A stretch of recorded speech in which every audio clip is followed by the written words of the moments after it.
सुख तो अपने ही हाथ में है। एक शादीशुदा जोड़ा था। शादी होने के कुछ सालों तक तो सब कुछ ठीक चल रहा था। वे बहुत खुश थे, लेकिन जैसे जैसे समय बीतने लगा, इन पति पत्नी के जीवन से खुशियां कम होने लगीं और उनकी जगह झगड़े, निराशा और दुख ने ले ली।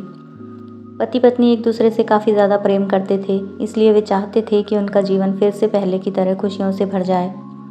दोनों अपना जीवन पहले की तरह बनाने के लिए कोशिश करने लगे, लेकिन उनकी लाख कोशिशों के बावजूद उनका जीवन वैसा नहीं हो पा रहा था जैसा वो चाहते थे। जब ज़्यादा बड़ा बदलाव नहीं नज़र आया, तो दोनों ने अपने कुल गुरु के पास जाकर इस समस्या का समाधान पाने का निर्णय लिया। वे अपने कुल गुरु के पास पहुँचे और उन्हें अपनी समस्या के बारे में विस्तार से बताया। उनकी बात अच्छे से सुनने और समझने के बाद कुल गुरु ने उन्हें एक उपाय बताते हुए कहा, अगर आप दोनों किसी ऐसे जोड़े को खोज लेते हैं जो संपूर्ण रूप से खुश है, तो उसके कपड़े का एक टुकड़ा ले लेना। बस उसी दिन से आपका जीवन बदल जाएगा और आपको जैसा जीवन आप चाहते हैं वैसा ही मिल जाएगा। पति पत्नी इस उपाय को सुनकर खुश हो गए। उन्हें लगा ये अच्छा है, क्योंकि उन्हें ऐसे जोड़े को तलाशने में ज़्यादा समय नहीं लगेगा जो पूरी तरह से खुश हो, और साथ ही साथ उन्हें थोड़ा घूमने का भी मौका मिल जाएगा। इस जोड़े ने सोचा, सबसे ज़्यादा सुखी जोड़ा वही हो सकता है जिसके पास धन धान्य की कमी ना हो। इसलिए उन्होंने सबसे पहले अपने राजा और रानी को मिलकर उनसे पूछना बेहतर समझा कि क्या वे संपूर्ण रूप से खुश हैं या नहीं। दोनों ने किसी तरह राजा और रानी को एक बार उनसे मिलने के लिए राजी कर लिया। जब वे दोनों राजा रानी को मिलने गए तो उनका काफ़ी अच्छे से स्वागत किया गया और खाने पीने को भी अच्छे से दिया गया। वे दोनों राजा रानी के साथ में बैठे थे, तब मौका देखकर उन्होंने राजा रानी से पूछा कि क्या वो अपने जीवन में खुश हैं। दोनों ने कहा, हाँ बिल्कुल, वे दोनों जीवन में खुश हैं। राजा रानी का जवाब सुनकर जोड़े को खुशी हुई, लेकिन फिर भी उन्होंने आगे बढ़कर पूछा कि क्या आप दोनों पूरी तरह से खुश हैं। यह सवाल सुनकर राजा रानी के चेहरे पर थोड़ी सी उदासी छा गई। राजा ने कहा, हालांकि भगवान ने हमें जीवन में हर वह वस्तु दी है जिसकी ज़रूरत होती है, या यूँ कहूँ कि ज़रूरत से ज़्यादा ही दी है, लेकिन एक संतान सुख अब तक हमें नसीब नहीं हुआ। राजा का जवाब सुनकर जोड़े को पता चला कि वे संपूर्णतः सुखी नहीं हैं। उन्होंने अपना सफ़र आगे जारी रखा। उन्हें पता चला कि दूसरे राज्य में एक बहुत धनी सेठ है। इस सेठ के पास धन दौलत के साथ साथ बाल बच्चे भी हैं, इसलिए उन्होंने उनसे जाकर पता करना चाहा कि क्या वह पूर्णतः सुखी हैं या नहीं।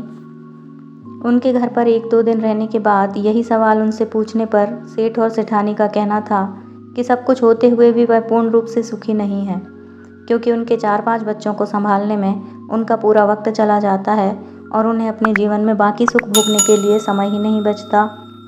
पति पत्नी का जोड़ा वहाँ से भी निराश होकर निकला।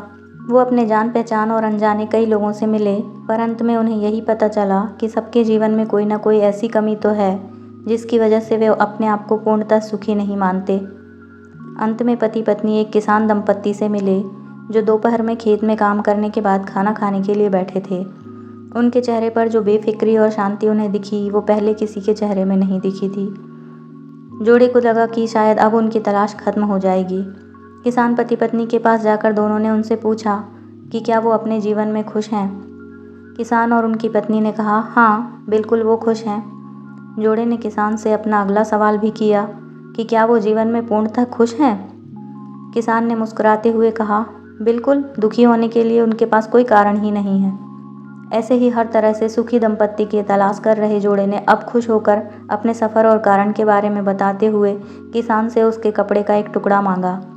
तो किसान चिंतित होकर बोला, अगर उसके पास एक से ज़्यादा कपड़े होते तो वो ज़रूर उन्हें अपना कपड़ा फाड़ कर दे देता। इसका मतलब यह था कि किसान भी पूरी तरह से खुश नहीं था, क्योंकि उसको चिंता थी कि अगर उसका कपड़ा फट गया तो अगले दिन वह क्या पहनेगा। अपनी खोज में पूरी तरह असफल हो चुके पति पत्नी को आखिरकार ये समझ में आ गया कि पूर्णतः सुखी और खुश इस संसार में कोई भी नहीं है। ये हमारे विचार ही होते हैं जो हमें किसी वस्तु को लेकर सुखी या दुखी, खुश या नाखुश करते हैं। जैसे कि संतान ना होना किसी को दुखी करता है, तो किसी को संतान है और वो शरारत करते हैं, ये विचार दुखी करते हैं। किसी को कम धन होना दुखी करता है, तो किसी को ज़्यादा धन कोई चुरा न ले, ये विचार दुखी करते हैं। कुल मिलाकर सार ये है कि आप कितने खुश या सुखी हो सकते हैं, ये पूरी तरह आप ही के हाथों में है। आप जितना चीज़ों के या सिचुएशंस के प्रति सकारात्मक विचार रखते हैं, आप अपने आप को उतना ही सुखी और खुश होने में मदद करते हैं।